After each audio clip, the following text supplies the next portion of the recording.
Hi, my name is Cameron Carlson from AnimeLocation.tv. I'm here at Matsuricon 2019 with my good pal, Mr. Joel McDonald. How you doing? Doing good. How you guys doing? All right, so we haven't seen you since Anime Central 2012. How have you been? I've been great, man. I've been busy. I've been lucky enough, fortunate enough to stay busy for the past 7 years. So far, so good. So in that last 7 years, you made a really big career change, leaving Funimation, your home, the people that brought you up, and moved over to Gearbox, and you landed boom right away, one of the biggest games that's going to come out this year, and getting to direct Borderlands 3. Yep. I am a huge fan of Borderlands. I have an actual loot crate that's signed by the development team. I actually have Butt Stallion in a box, the entire box signed by the team. Awesome. I have Borderlands stuff, and I've played all the games, all 4 that are currently available. I plan on getting 3. So you're talking to a Borderlands nut. Awesome. Also, the news had dropped also recently that Ice-T is going to be in the game. Yeah, so it was 2 days ago. Yeah, that's right. Yeah, dude. So go ahead, talk at length. Well, I don't know how at length we're going to do, because I don't want to spoil anything before this game comes out in a few weeks. Yeah. We're so close to the ends. You got the game to gold. Yeah, absolutely. We were really, really stoked about that.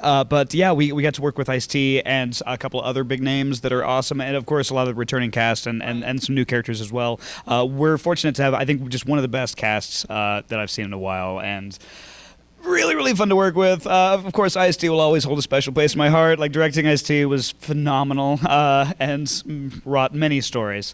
But yeah, it's going to be something really special, because I'm a huge fan of the franchise as well, as is most of the development, actually all of the development team. And when a group of fans gets to make the next installment of a franchise like that, like, everybody took it really seriously. We had a lot of fun with it, and it's going to knock your socks off. It's great.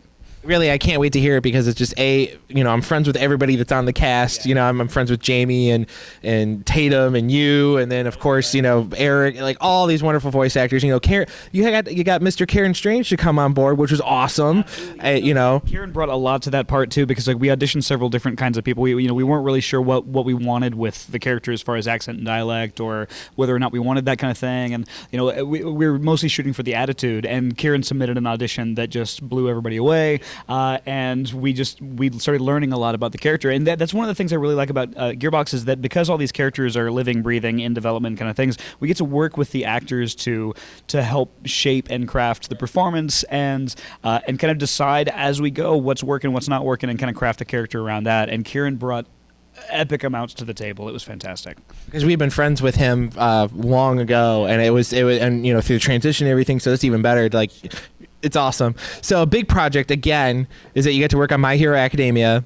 It's going into a 4th season and a second movie. Sure. How does it feel for you that you get to continue on with this journey, even though you're no longer providing for Funimation and the day-to-day operations? Sure. Yeah, no, it's really nice to be able to see some characters through to the end. And so, like, and there are these characters in these shows that I really grew to love. Like, I mean, fell in love with them almost immediately, but that's become deeper, as I've gone. And so, like, getting to finish up Fairy Tail over the next few weeks. That's gonna be wrapping up soon, and then starting on another season of My Hero. And there are so many things. And no, I don't watch ahead, and I don't read the manga ahead, because I like to be surprised.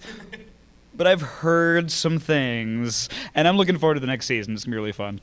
Alrighty, and a show that I really loved that was from a few years ago that I don't think. It was the beginning of the simuldub era, was Space Dandy, and it was really, really fun show. And I finally picked it up after the simuldub. I picked it up on the full complete Blu-ray DVD combo, and you play Meow in that. You got to play off a wonderful cast of characters, and it's such a weird, unique show that really at the end brings it all together, has huge heart.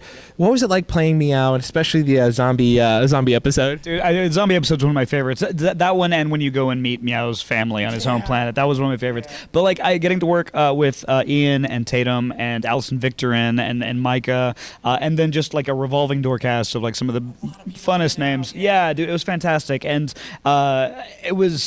it's the kind of show, like, of course, every show a director gets to work on, we find something to love about it, even if it's not the kind of thing we would rush out and watch ourselves. But to get to work on a Watanabe project that was like, it's so my sense of humor. Me and Ian would get together almost every week to have a viewing party, and it's a phenomenal franchise. Everyone that tells me like they're not into anime but they're curious about something, whatever, that's what I want to show them, because it doesn't read as being foreign. It's universal, it's fun, it's goofy, the music's fantastic. Right. Yeah, no, it's great. Stay groovy, baby. Right. All right. So since last we talked, you got to work on the phenomenal Yuri on Ice, which may also get a movie as well. That's reported in development. And you know, it's a show that really had a huge impact on a lot of different people. For me personally, I happened to watch it one day when I was just really feeling down amazingly, and it really picked me up. I binge watched the entire thing in one day, and you know, it really hit hard. And it brought a little more light in my life about that issue, more into the LGBT community. What do you think it was going to have that impact on the anime world when it first came out? You know, artists really never know what's going to hit. You know, like I have some musician friends that crank out hundreds of songs, but they love all of them. But you know, whatever becomes successful or whatever doesn't make it, it's often kind of surprising. But with Yuri, I don't think anybody really had enough information to form a decision one way or the other. Like when it came in, it was so fresh. Like we knew it had a market and an audience in Japan and everything, but we didn't know many of the details around it. And actually, my first episode that recorded, I think Peach had only had one word. He just said Yuri, and then it cuts away, and like no one even knew who he was at that point.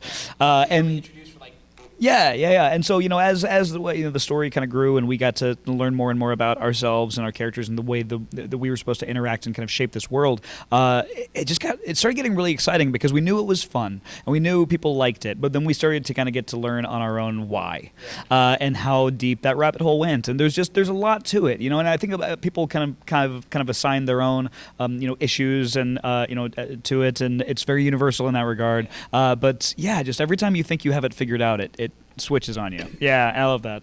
Yeah, because we talked to Iam, and with his character JJ, and that whole he's only in it for like the end, right. But it's this real big arc, and he changes instantly.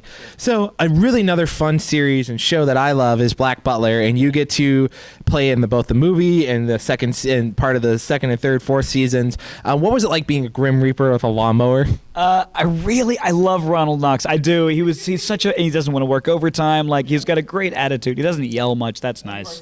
He also has to play against Grelda. Yeah. And there were some great moments both in the movie and the series. I loved it. However, I will say that my own British dialect is atrocious, and so what you hear is carefully crafted by Ian, who's way better at accents and dialects than me. And so every time, like, I'd say it my way, and he'd be like, okay, try it like this. Okay, that sounds better. I'll do it that way. Yeah. Like I said, I actually like him a lot too, just because of his nonchalant, like, I'll see you later, dear. Oh, not really. You're going to be dead by the time I get to see you again for another pint.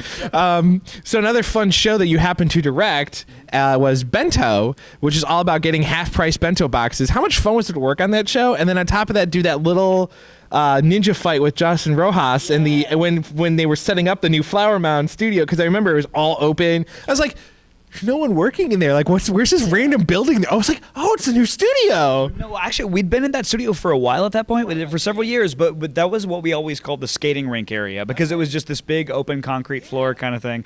And it was kind of a space in transition all the time.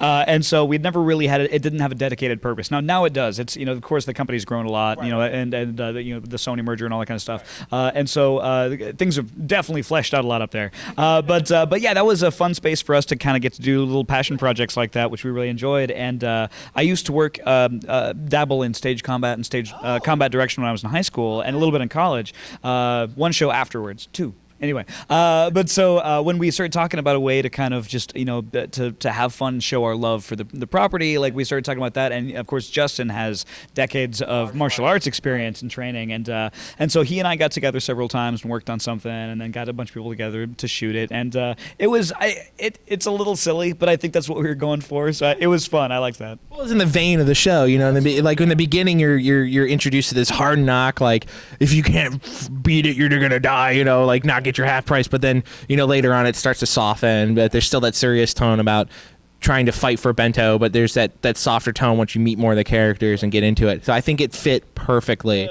So now, kind of wrapping things up, are there any upcoming projects that you can talk about that aren't behind the pesky NDA wall that you want fans to know about at this time? Any simuldubs? Sure, actually. Well, so the last two Funimation projects that I'm working on are My Hero and Fairy Tail. But yeah, I've been directing on Borderlands 3, of course, which comes out September 13th. Currently, the 5th DLC for Borderlands 2 is out, Commander Lilith and the Fight for Sanctuary, which is really fun.